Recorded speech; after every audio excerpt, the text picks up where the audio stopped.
Okay, it's coming from a person that has done a long distance relationship successfully. So trust me when I say I know exactly what I'm talking about.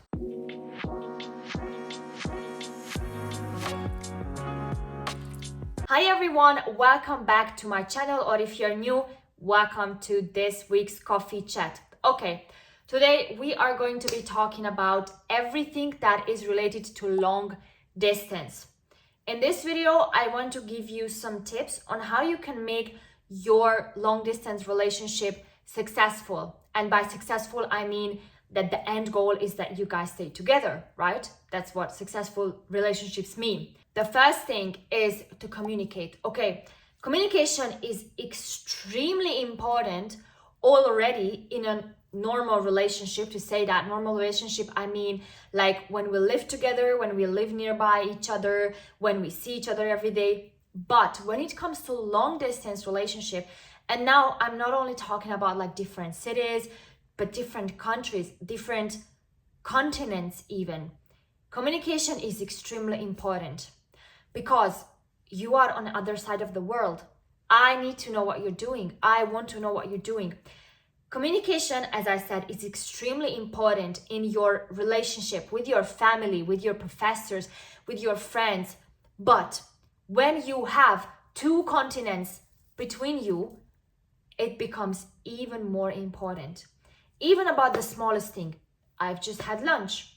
I've just read a book. I've just bought a new bike. Anything that you think is important, share it with your partner. Share it, communicate, right? Okay, the second thing is to call and be on a FaceTime as much as possible. Why is this important? We love talking, okay? We love chatting, we love sending memes to each other, but I want to see your face, okay? I want to see what you're wearing, how are you, how is your hair, where are you, things like that. Chatting is fine, is important because yeah, if you're at work, if you're driving, you cannot FaceTime, right? That makes sense. But make time for it, okay? In the evening, in the morning, whenever you have big time difference, is morning for me, is night for you, fine. Sacrifice your time to be on a FaceTime, to be on a call, because that's way more personal. When people send you an email at work, fine, I will read it when I have time. When people call you on Teams, you have to pick up. Okay, that's way more personal. That's way more important.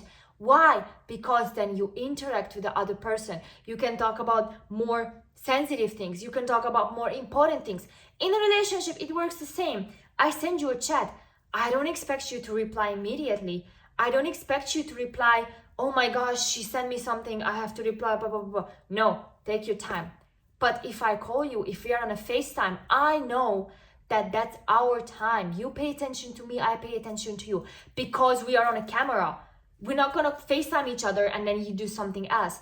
That's also something that I would advise to do. For example, you guys chat for like an hour, 30 minutes, and then, for example, you want to read and he wants to play video games. You can stay in a call, right? I can read and still be in a call. You can play video games and still be in a call. And I can ask, oh, I heard something, what happened? Or you can ask, oh, what chapter you're on, you know? It makes sense, but you need to be on a call and you have to make time for those calls. The third one is to keep sending messages even when the other person is not available. Why? I love when my boyfriend sends me messages when I'm not available because that shows that he does something and that thing makes him think about me. Oh, I just had lunch. I hope you're doing okay. Okay. I love that even though I'm not available, even though I'm not online, we are still chatting. He still sends me something. I just love that.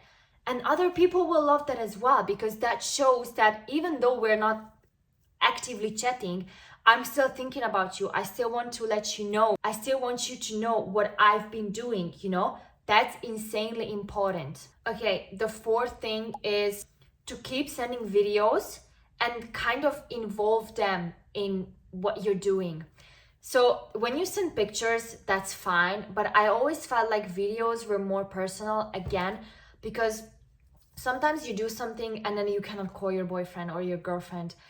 But at the same time, you can send videos, like for example, I don't know, it's your sister's birthday and you just make a video of her blowing out the candles. That one you can make a video of and send it to your partner so they can see what you've been doing, how was it, kind of like if they were there. And then if when they open the video, they look at it and then they're like, okay, I feel like I was there. I feel like I've been present. That means so much to them. The fifth one is to bring gifts, and this is something connected to basically calling them and sending them a video, because when you buy a gift to somebody who lives like across the world, it shows that when you're alone in your own country, you think about your other half because you thought about them and they were like, oh, this gift reminds me of you, so I'm gonna buy it for you. And that's a small gesture. And when you see each other, you can give it. Gift giving is one of the ways of the 5 love languages. So that's really, really important, that if your partner really likes gifts or he or she collects something, you can get that from your country or from your city. Just, it shows a small gesture, but it means so much, especially when you guys meet once, twice a month. Then these small things can make such a big difference. The sixth one is when you guys see each other in person, always make sure that before you leave, you set a date for the next meeting. I know it's extremely hard, especially when, you know, you live like, I don't know, for example, in America and Europe, because yeah, how the hell would I know when we're gonna meet the next time? But still try to plan it, because when you leave, both of you are sad. But if I know that in 2 months I'm gonna see you again, that's way better than, well, yeah, we will talk about something. When, how, you know, that's just so randomly burped out. We will think about something. Okay, but if we leave and we're like, you know what? Let's meet in 2 months. I'll come visit you.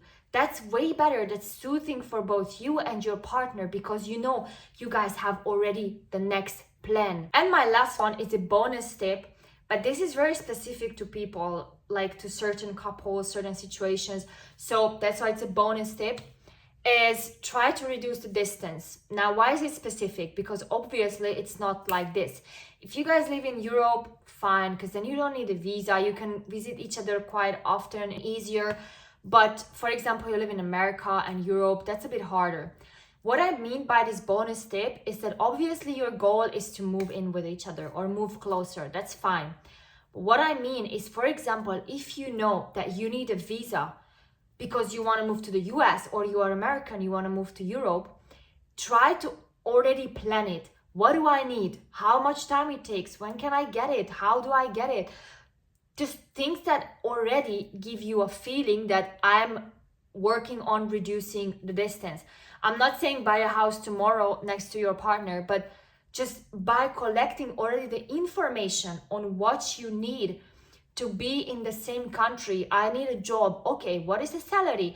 I don't want to move to your country because the salary sucks. Okay, I don't want to move to your country because da da da da da. Okay, we can find a third one, you know, a neutral, something like that. Talk about it, plan it, have some sort of blueprint on how you're going to get from this situation to this situation. Thank you guys so much for watching. I hope you enjoyed it. Don't forget to like this video and subscribe to my channel if you don't want to miss out on any more videos. And I will see you guys next Sunday. Have an amazing week. Bye bye.